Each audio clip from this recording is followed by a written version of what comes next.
Hi, this is Olliemathews, and this is part 6 of my series, Growing Up with Narcissistic Parents. What I wanted to get into today was my wife, my second wife. Um, she asks me all the time, and she obviously doesn't like the ex. And the ex is a full-blown narcissist as well. I married a narcissist, and she asks, how did you end up with her? How did that happen?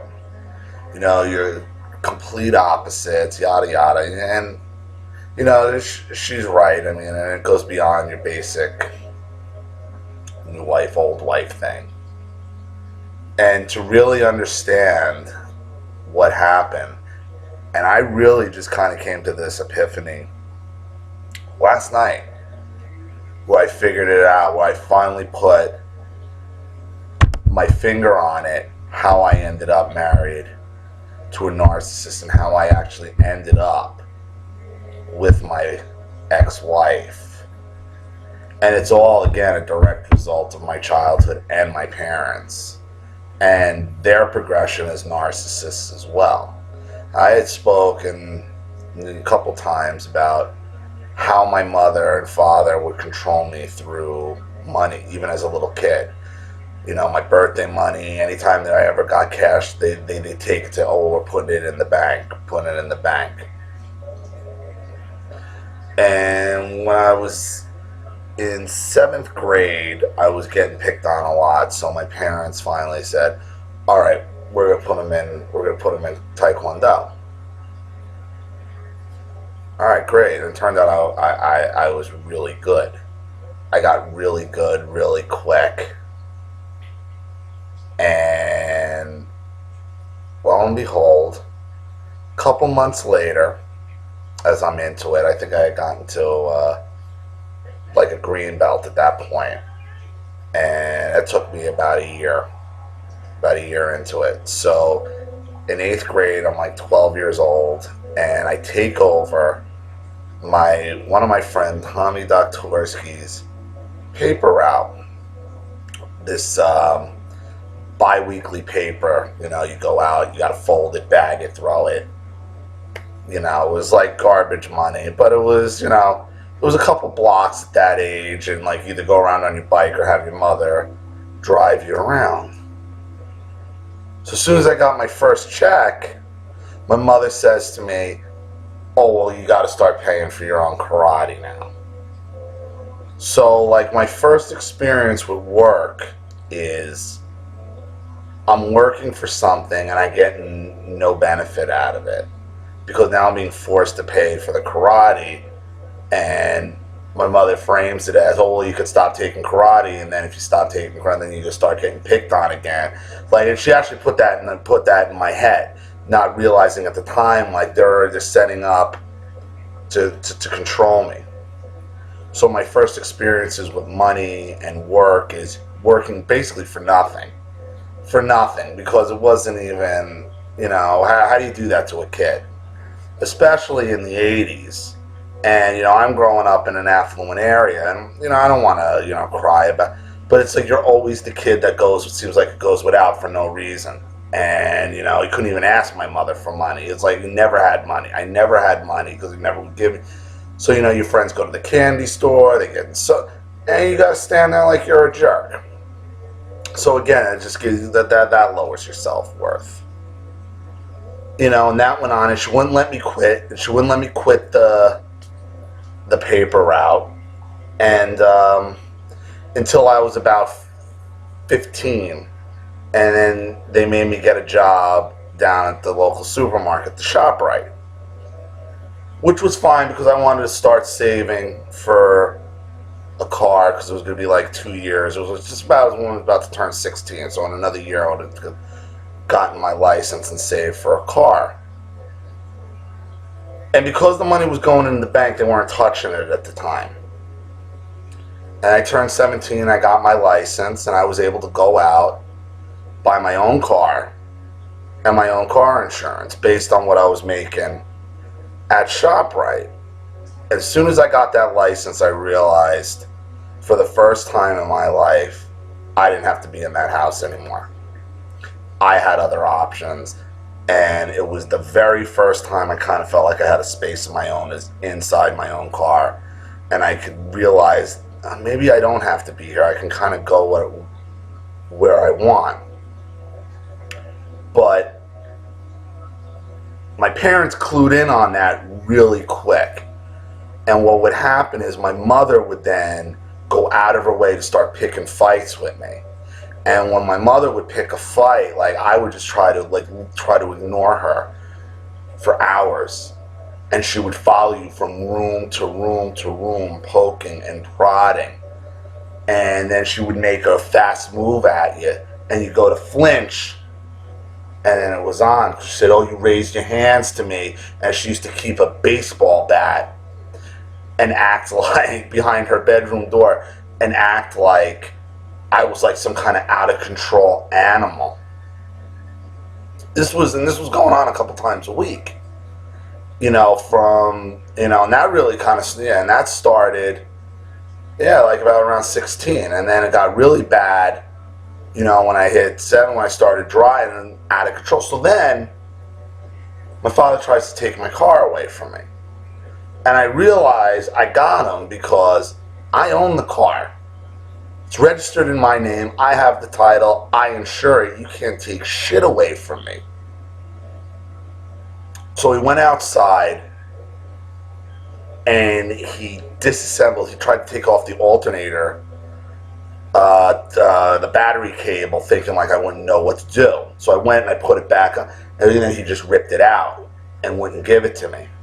And I'm like, "You better give me that fucking thing." And he's like, "You know what? I'm calling the cops and I'm having you removed." And I'm like, "You know what? I'm 17. You can't have me removed. I haven't done anything." And I'm like, "You better give me my thing back on my car." He's like, "I could do whatever I want." He goes, and he called the police station, and he talks to the desk sergeant, "I want my son." And he's like, "Well, he's 17. Well, what has he done?" "Well, he's trying to take his car." "Who owns the car?" "He owns the car." He's like, but I took apart the engine thing. And the cop is like, "Well, you better give it back to him because he can press charges against you. He owns the car. He's insuring it." And he freaked. He threw it at me, and I put it back together. And it was his mission from that point on, because that car kept breaking down, was to keep me in like really crappy cars. So that car didn't last. And they wouldn't let me get another decent car. They only let me get this beat up. I don't even know why I was listening to them at that point. They made me buy this other car. The engine blew immediately. And then my father says to me, "Well, I'll replace the engine, but we got to control your money at this point." And I was 19 at that point. And here I am. Now I'm working part-time still as a cashier at ShopRite, and I'm giving my mother money. And now I'm working again, trying to pay off like a $2,100, and it never ended. And I could never get an amount of what I owed, and I never thought to add. So again, I'm being controlled. And then that car finally died again. It fell apart. And I didn't have a car for a couple days. And I was figuring out what I could do. And I was looking to go, and I like, maybe I could get a geo tracker on my own. And it looked like I might be able to. Then what happens? My parents pull up in front of the house in a brand new Chevy Cavalier convertible. Oh my God, is this like a dream come true? Like I'm getting a car? No. What they did was they leased a car in their name and made me pay for it. And now I'm looking at this like, if I don't have a car, I'm going to be stuck in this goddamn house. So this is in 1992. I am saddled at 19 years old with a $302 car payment, and I think I was still paying $150 a month in car insurance in New Jersey at that point. And again, I'm working for a car, and then they're controlling my money. And I finally went full time in security a couple years later. When I was 21, I started working security for them as a store detective. And they had like 16 locations, the ShopRite chain I worked for, and I go store to store working security because I thought I wanted to be a cop at the time, and I'll get into the reasons why that, and, because that's a whole nother story. So I'm working 6 days a week, 50 hours a week, and I'm also on the fire department. I'm a firefighter EMT on the fire department, which my parents hated. My father would break my balls about it because it gave me some type of individuality, and he couldn't stand anything that gave me any type of independence. They made fun of it. They made fun of me. They made fun of the other firefighters. They're just jerks about it, and it was all about control. So that Cavalier ended up being a lemon because the roof leaked, and it went back. And by that time, I could buy my own car. And I bought on my own. My first car was in 1990. Was a 1995 Pontiac Sunfire, and I bought that on my own. I insured it. But before that, now what had happened is, if I was doing something, I had that Cavalier that my parents didn't like, they would constantly try to take the car away from me at 20, 21 years old. You're not going anywhere with the car.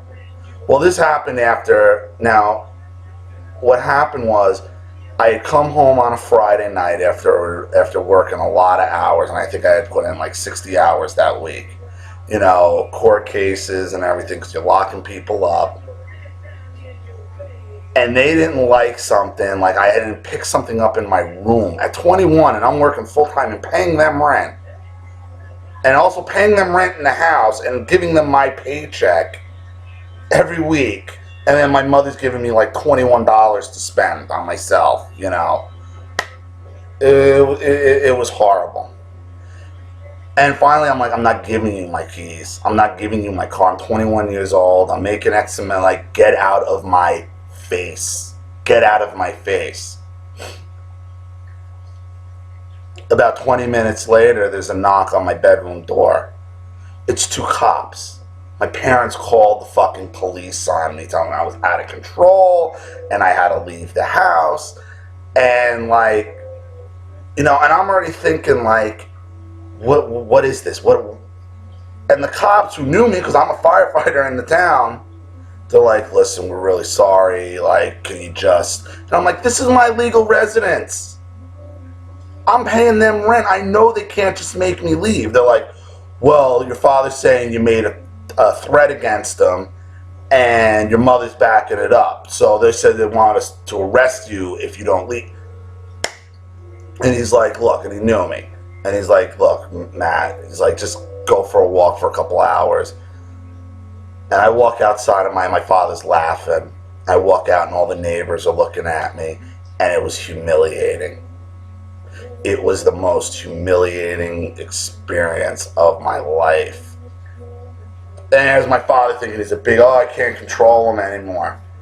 And I'm 21 years old. I'm a grown man. I'm working a full-time job. I'm working 40-something hours 50, 60 hours a week, literally at that time. I was working 6 days a week. I had 1 day off, Tuesdays. And they're coming home, and I'm coming home, giving them money, paying them extra rent, and they're trying to take a car away from me that I never asked for and I didn't want. And they knew it was just nothing but an albatross around my neck.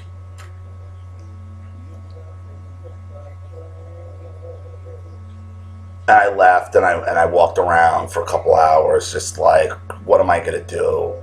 Hopeless, angry, upset. And I walked back to the house. I walked in the side door, and they didn't say anything. And I'm like, are you going to say anything? They're like, you're going to listen. You want to live in this house because you'll never make it on your own. And, just making me feel like, and I'm not even thinking like I'm full-time job, I could get my own apartment. I'm not even thinking that at this time. Like, I'm just thinking I'm still so stupid and I can't handle anything on my own.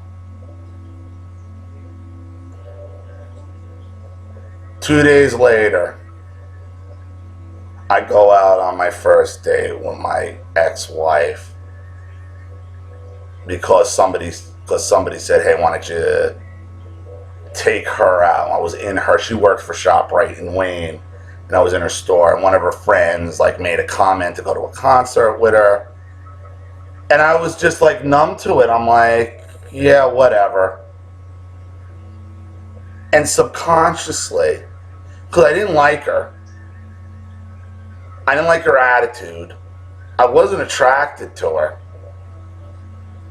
And every other girl I had been with at that point, after I wanted to chew my arm off after 2 days.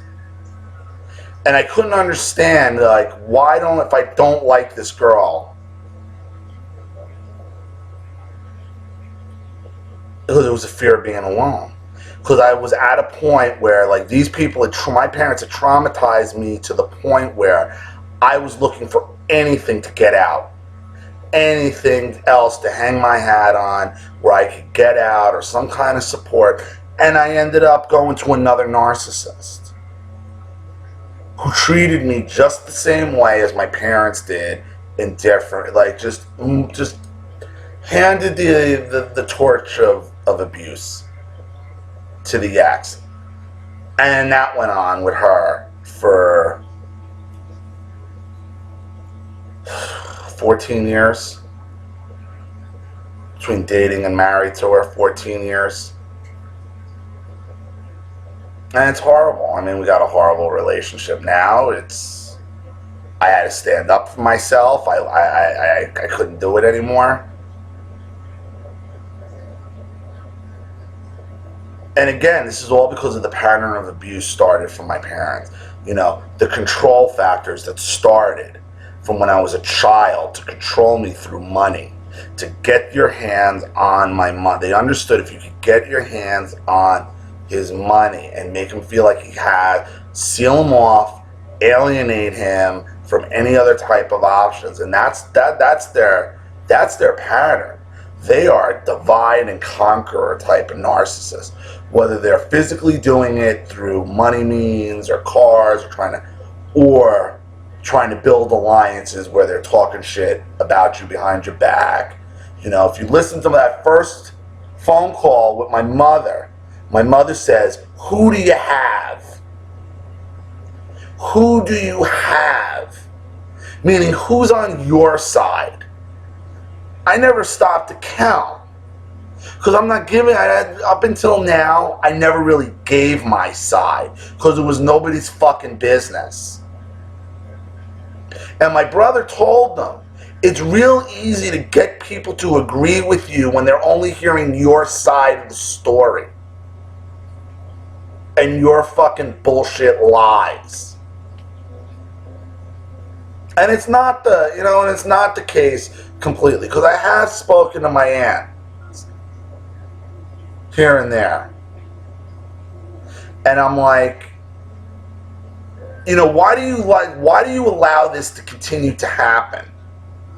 Like, you know what my father is, you know what my mother is, you know I'm the fan. Like, they're at the point where they have my ex-wife over my family functions. Because my father and mother bring her along because they're supporting her now. A woman who's making, mind you, as a kindergarten teacher in New Jersey, okay, a salary of $90,000 plus full benefits, plus a full benefits package that equals about 21 grand on top of it. But because my ex is also a narcissist, she likes to play the victim.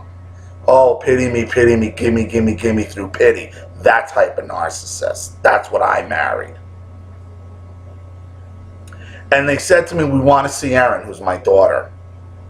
And the only way we can see Erin, okay, because your father said, it's this way or no way, you got to accept the whole, your ex-wife, I'm not even going to mention her name because I can't stand her.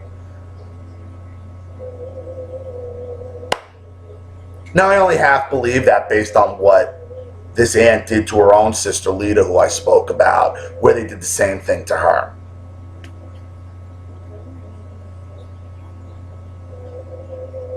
It's unbelievable how many people there are like this in the world, and how stuff starting from your childhood will impact you so gravely in the decisions you make as an adult. They hit me at such a low point where I threw away the next 14 years of my life with somebody trying to hide from them. And I tried to break up with this girl twice. I broke up with her once in '96 for a summer, and she literally willed her way back into it. Oh, my grandfather died, and this happened, and that happened, and I feel like, and I'm like, all right, I'll date. I'm thinking to myself, all right, I'll date her again for a couple. All right, I'll date her again for a couple months just to make her stop, and hopefully I can figure out a way to get out of it again.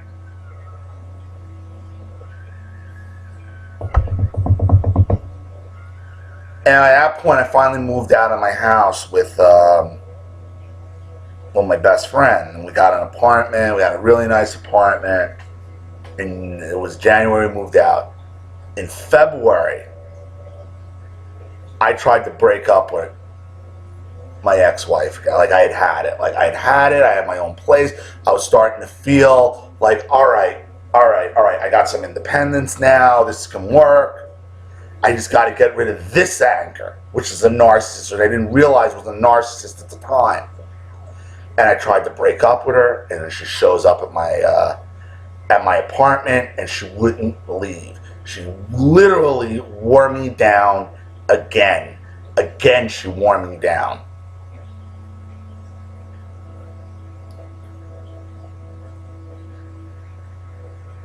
And 2 months later, that happened in February. And by the end of May, beginning of June, shows up in my house, pregnant. They're telling me she's pregnant. Now, how are you pregnant? You're on the pill, I thought. Oh, well, I must have missed this or that. And here's the thing, like this, the rest of this, I have two different recollections of. And I'm not sure which it is. But whichever one it is, it doesn't really matter because I got screwed either way. She either A, got pregnant deliberately, stopped taking the pill when I broke up with her, tried to break up with her in February, so she could trap me.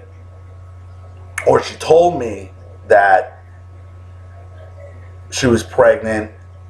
And it's weird. It's weird because I have, and you know what? I'm going to cut it there because I'm still not sure what the memory is here on this.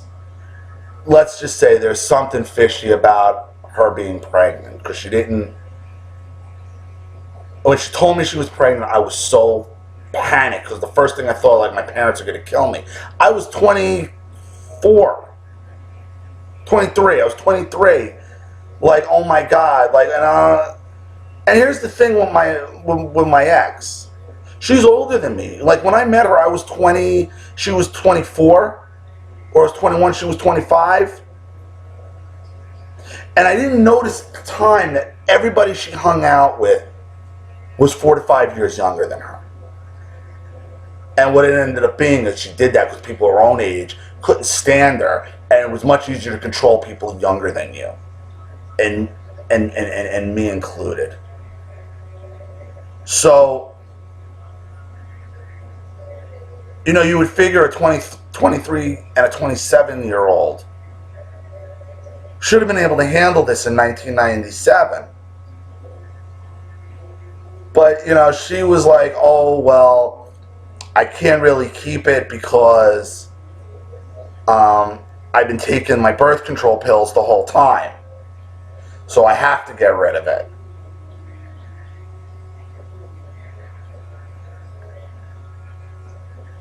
Gave her money for an abortion. I'm against it. And it haunts me to this day. And And to this day, I'm not sure if she had an abortion, if she made the whole thing up, if she got pregnant on purpose, trying to trap, because at that point, she knew who I was. I mean, she already knew who I was as a person.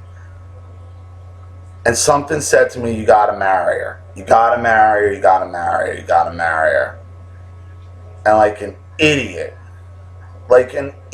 I went into the city, bought her a ring, and gave it to her. 2 days after she told me she was pregnant.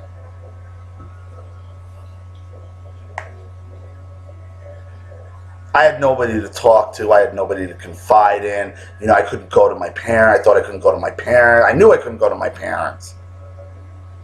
Because I think everything I do was wrong anyway, and evil, and dark, and one bad decision after another after another. Fast forward to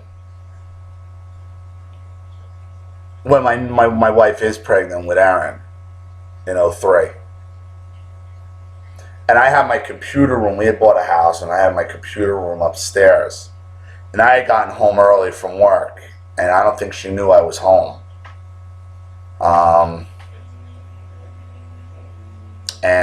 I'm on the computer, and I go to pick up the phone to call my neighbor, and my ex on the phone with one of her friends, and who she hadn't talked to since the day we got married, and this was her best friend,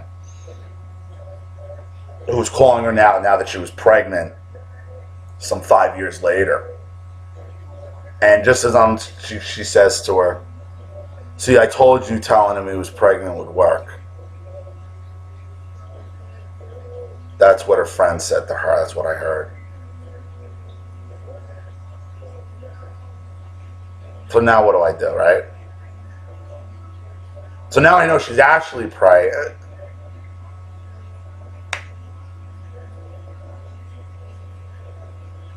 All because my parents are narcissists, and all about control, and all about just dominating you and ruining your life. 2 days before I had anything to do with it, I would never have even looked at this girl. Okay, I'm getting kicked out of my house at 21 years old. I don't even have my money. I have no money. I'm working full time. I have no money. I'm throwing money in, $302 a month at a car lease, at a lease no less. So you didn't even get nothing at it. Like they just knew how to.